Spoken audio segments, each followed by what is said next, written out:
It's 3:30 a.m. That must mean it's time for the Tim Chervenak Show with your host, Tim Chervenak.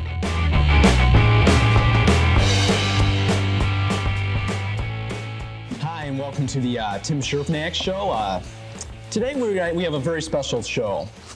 For many years, it's been debated whether a person who is clinically dead could come back to life and join the living.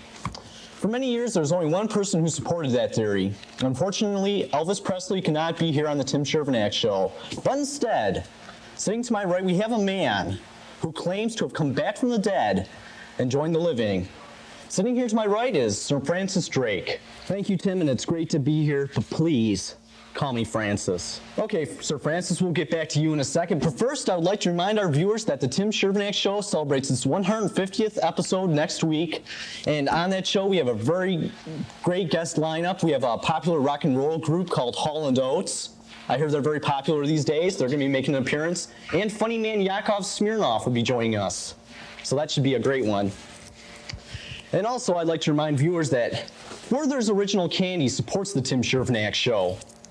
Werther's candies, they're delicious. Nothing says lovin' like a Werther's Original. Now, Sir Francis, why have you come back from the dead?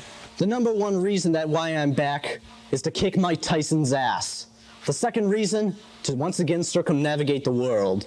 For those viewers who have been inside a cave for the last 300 years, could you give us a little background information on yourself? I am Sir Francis Drake, one of the most renowned English seamen of the Elizabethan era. I was the second man to circumnavigate the world and the first Englishman to do it. I'm also the person who had a great effect on the naval superiority passing from Spain to England. For a man who supposedly died several hundred years ago, you sure do dress modernly. What's up with that? Hey, what can I say? I love the Charlotte Hornets. Go LJ! Oh, how amusing. What's that? We're running a little late here. Okay, so we're going to throw it to a commercial right here, and we'll be right back with Sir Francis Drake.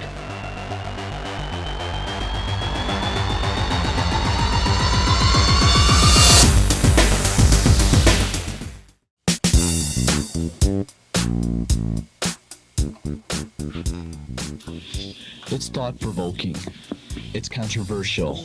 It can only be the Scotty Show. Scotty's not a right-wing stuffed shirt or a liberal nut. Catch his show right here after the Tim Chervenak Show. Ha, Scotty, he's always on the move.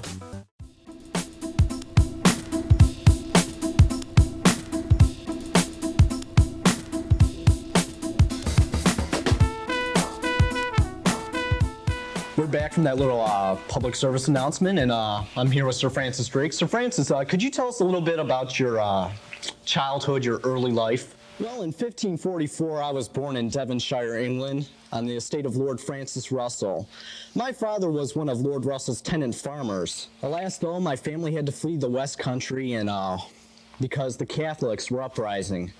My pappy was right when he told me never to trust a Catholic. Isn't it true you even hate Spaniards more than you do Catholics? Ah, how dare you mention the name of those blasphemous Spaniards? I've devoted my life to fighting their race. Why do you hate Spaniards so much? Well, early in my sailing career, I served under my cousin, Sir John Hawkins. One day in the port of Veracruz, those Spaniard fools attacked us. They destroyed all but 2 of our ships, and I nearly lost everything I possessed. Besides Spaniards and Catholics, who else do you feel is a threat to mankind? Women drivers.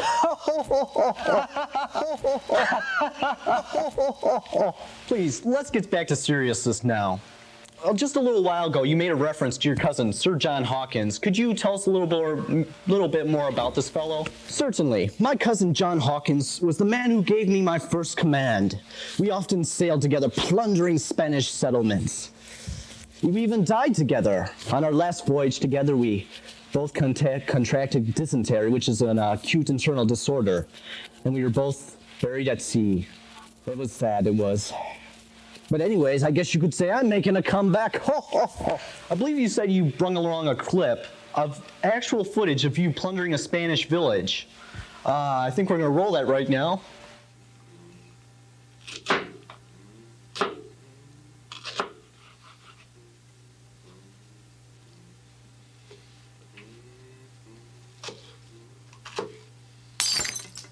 What was that?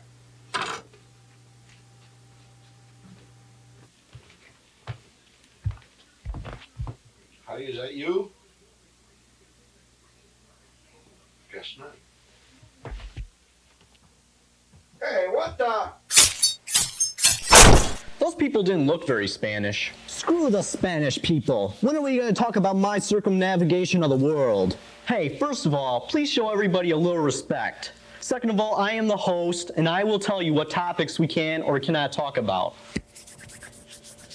So why don't we talk about your circumnavigation of the world? Why, certainly. I was secretly commissioned by Queen Elizabeth I, God bless her soul, and her war council. They had hoped that this would end the Spanish monopoly on the trade in the Pacific. So they gave me 5 ships and 166 men, and I set off from Plymouth, England. I had hoped to pass through the Strait of Magellan near the southern tip of South America.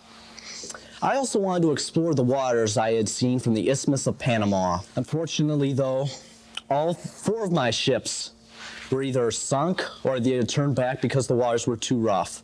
Only my ship, the Golden Hind, remained, and I sailed on. Wow, you must have been very brave. Of course I was. But just between you and me, Tim, I also plundered Spanish settlements in Chile and Peru, and I also captured Spanish ships going to Panama.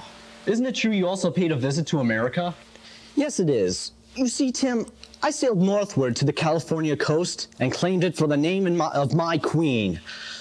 But to avoid going back the way I came and avoiding those Spanish bums, I did what Ferdinand Magellan had done. I circled around the world, going past the Atlantic and Indian Oceans. About 3 years later, I came back to England, and Queen Elizabeth was proud. Wow, what an accomplishment. What sort of fame did you receive when you returned? Well, I got to share the treasure I had brought back, which was mostly Spanish silver, with the Queen. She also knighted me, even though she knew this would infuriate the Spaniards. I also was a member of Parliament for 2 years, and I also served as mayor of Plymouth, England for 4 years. Wow, all in all, that's a very impressive career. But what do you say to the allegations that you are a very violent man with no backbone? Hey, I'm Sir Francis Drake, baby. Get a piece while you can. I'm the best thing to come out of England since the Beatles. In fact, I do a great impersonation of the Beatles. It's been a hard day's night, and I've been working like a dog. It's been a hard day's night, and I should be sleeping like a log. But when I get home to you, some of the things that you do, yeah. Thank you, ladies and gentlemen. Good night. Hey. Yeah, that's very nice, Sir Francis. How do you feel your parents influenced you becoming a sailor? Well, first of all, if I had stayed in the West Country without the interference of those Catholics, I might have become a human farmer. But my family's poverty at last drove me to the sea. Perhaps it is for the better. Tim, may I make an announcement? Sure, feel free to. I would like to announce that I have found a person who will replace my partner in crime, Sir John Hawkins. Please welcome Stinky the Puppet. Hello, Sir Francis. Hello, Stinky. Hello, Tim. Hello, Stinky. Sir Francis, what are you going to do now that you're back from the dead? What's your first move? First of all, I'm going to win the next Ultimate Fighting Championship. Next, I'm going to circumnavigate the world with Stinky the Puppet at my side as my first mate. Now, your father, he was a Protestant preacher. Have you ever thought about going into a religious field? Nah, I'm more of an entertainer. I do a great impersonation of the Fonz. Hey, what up? I'm cool. I'm the Fonz. People love that at parties. But, Timothy, if I was not an entertainer, I would play for the Charlotte Hornets. Go Charlotte, go LJ, go Alonzo, go Muggsy. back to your career before you died. What do you feel was your greatest accomplishment before you died and were buried at sea? Well, in a major war that broke out with Spain in 1585, I led a daring expedition to Cadiz, Spain. There I destroyed so many Spanish ships that they had to put off an expedition that they were planning to make to England to attack us. They had to put it off for a whole year. That was a great one. I remember that one well. Ay.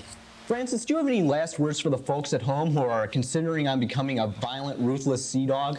The only advice I would give to a person thinking of becoming a sea dog, give them hell. Thank you for coming here tonight, Sir Drake, and I hope you and Stinky will visit us once again. It was a pleasure, Tim. Well, that's all for tonight, folks. I hope you join us next week when the Tim Chervenak Show celebrates its 150th episode. Thank you and good night.